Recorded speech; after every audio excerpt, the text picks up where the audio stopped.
ಎಲ್ಲ ವೀಕ್ಷಕರಿಗೂ ಆತ್ಮೀಯವಾದ ಸ್ವಾಗತ.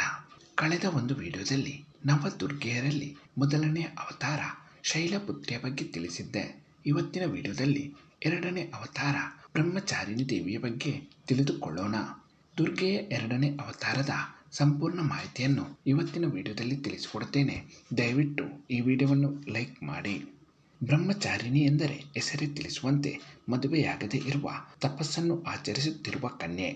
ದಕ್ಷ ಮಹಾರಾಜನ ಮಗಳಾದ ಸತಿದೇವಿ ದಕ್ಷ ಯಜ್ಞದಲ್ಲಿ ಅಗ್ನಿಕುಂಡಕ್ಕೆ ಹಾರಿ ಪ್ರಾಣತ್ಯಾಗ ಮಾಡಿದ ನಂತರ ಪರ್ವತ ರಾಜ ಹಿಮವಾನನ ಮಗಳು ಹೇಮಾವತಿ ಎನ್ನುವ ಹೆಸರಿನಿಂದ ಜನ್ಮ ತಳೆಯುತ್ತಾಳೆ. ಆದರೆ ಹೇಮಾವತಿಗೆ ಹಿಂದಿನ ಜನ್ಮದ ಯಾವುದು ಕೂಡ ನೆನಪಿರುವುದಿಲ್ಲ. ಯೌವನಾವಸ್ಥೆಗೆ ಬಂದ ಹೇಮಾವತಿಯ ಬಳಿ ಒಂದು ದಿನ ನಾರದ ಮುನಿಗಳು ಬಂದು ಕೈಲಾಸಾಧಿಪತಿಯಾಗಿರುವ ಪರಮೇಶ್ವರನನ್ನು ಮದುವೆಯಾಗುವಂತೆ ತಿಳಿಸುತ್ತಾನೆ ಹಾಗೂ ಅದಕ್ಕಿರುವ ದಾರಿಯನ್ನು ಸಹ ಸೂಚಿಸುತ್ತಾನೆ. ನಾರದ ಮುನಿಗಳು ಸೂಚಿಸಿದಂತೆ ಹೇಮಾವತಿ ಶಿವನನ್ನು ಒಲಿಸಿಕೊಳ್ಳಲು ಘೋರ ತಪಸ್ಸನ್ನು ಆಚರಿಸುತ್ತಾಳೆ.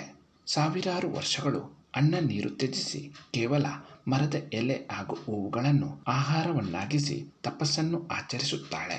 ಮುಂದಿನ ದಿನಗಳಲ್ಲಿ ಎಲೆಗಳನ್ನು ತಿನ್ನುವುದನ್ನು ಕೂಡ ತ್ಯಜಿಸಿ ಯಾವುದೇ ಆಹಾರ ಸೇವಿಸದೆ ತಪಸ್ಸನ್ನು ಮುಂದುವರಿಸುತ್ತಾಳೆ.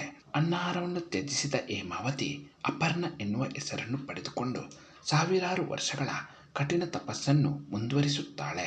ಹೇಮಾವತಿಯ ಈ ಕಠಿಣ ತಪಸ್ಸಿನಿಂದ ಆಕೆಯ ದೇಹ ದುರ್ಬಲವಾಗುತ್ತಾ ಹೋದರೂ ಸಹ ಶಿವ ಇನ್ನೂ ಕೂಡ ಉಳಿದಿರಲಿಲ್ಲ. ಆಗ ಪ್ರತ್ಯಕ್ಷನಾದ ಬ್ರಹ್ಮದೇವನು ಹೇಮಾವತಿಯ ಬಳಿ ಬಂದು ಈ ರೀತಿ ಹೇಳುತ್ತಾನೆ: ಶಿವನ ಮೇಲಿರುವ ನಿಜವಾದ ಪ್ರೀತಿಯಿಂದ ನೀನು ಇದುವರೆಗೆ ಯಾರೂ ಮಾಡಿರದಂತಹ ಘೋರ ತಪಸ್ಸನ್ನು ಆಚರಿಸಿದ್ದೀಯ. ಬಂದಿರುವ ಕಷ್ಟಗಳನ್ನು ಸಮರ್ಥಳಾಗಿ ಎದುರಿಸಿರುವ ನಿನಗೆ ಮುಂದಿನ ದಿನಗಳಲ್ಲಿ ಖಂಡಿತವಾಗಿಯೂ ಶಿವನು ಒಲಿದು ನಿನ್ನನ್ನು ಪತ್ನಿಯಾಗಿ ಸ್ವೀಕರಿಸುವಂತಾಗಲಿ ಎನ್ನುವ ವರವನ್ನು ನೀಡುತ್ತಾನೆ. ಅಷ್ಟೇ ಅಲ್ಲದೆ ಬಲಗೈಯಲ್ಲಿ ಜಪಮಾಲೆ ಹಾಗೂ ಎಡಗೈಯಲ್ಲಿ ಕಮಂಡಲ ಹಿಡಿದು ಕಠಿಣ ತಪಸ್ಸನ್ನು ಆಚರಿಸಿದ ನಿನ್ನ ಹೆಸರು ಬ್ರಹ್ಮಚಾರಿಣಿ ಎಂದಾಗಲಿ ಎನ್ನುವ ವರವನ್ನು ಸಹ ನೀಡುತ್ತಾನೆ. ಈ ಕಾರಣದಿಂದಲೇ ಸತಿದೇವಿ ಬ್ರಹ್ಮಚಾರಿಣಿಯಾಗುತ್ತಾಳೆ ಹಾಗೂ ಮುಂದಿನ ದಿನಗಳಲ್ಲಿ ಪರಮೇಶ್ವರನ ಜೊತೆ ಪಾರ್ವತಿ ದೇವಿಯ ಕಲ್ಯಾಣ ನೆರವೇರುತ್ತದೆ. ಈ ಮಾಹಿತಿ ಇಷ್ಟವಾದಲ್ಲಿ ದಯವಿಟ್ಟು ಈ ವಿಡಿಯೋವನ್ನು ಲೈಕ್ ಮಾಡಿ.